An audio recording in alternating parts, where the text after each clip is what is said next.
নমস্কার বন্ধুরা, আমি সোমা বলছি। আশা করছি আপনারা সবাই ভালো আছেন। আমি করব মাশরুম মশালা। মাশরুমটা আমি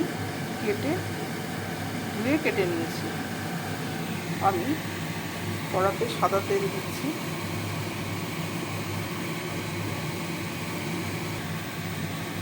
জিরে ফোড়ন দিলাম, পেঁয়াজ কুচি ভেজে নেব।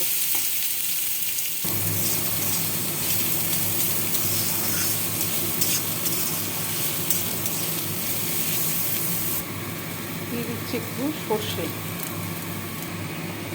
দিয়ে দেবো কারি পাতা,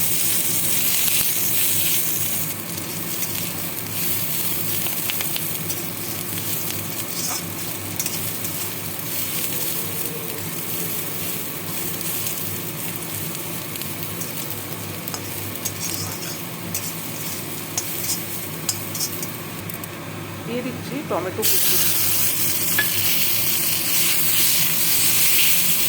দিয়ে দিচ্ছি লবণ হলুদ দিয়ে একটু ভাজা ভাজা করলাম। এবার আদা রসুন বাটা দেবো।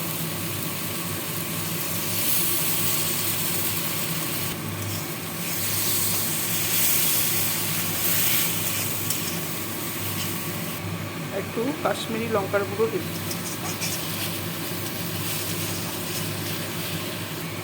মাশরুমগুলো দিয়ে দিলাম। এবার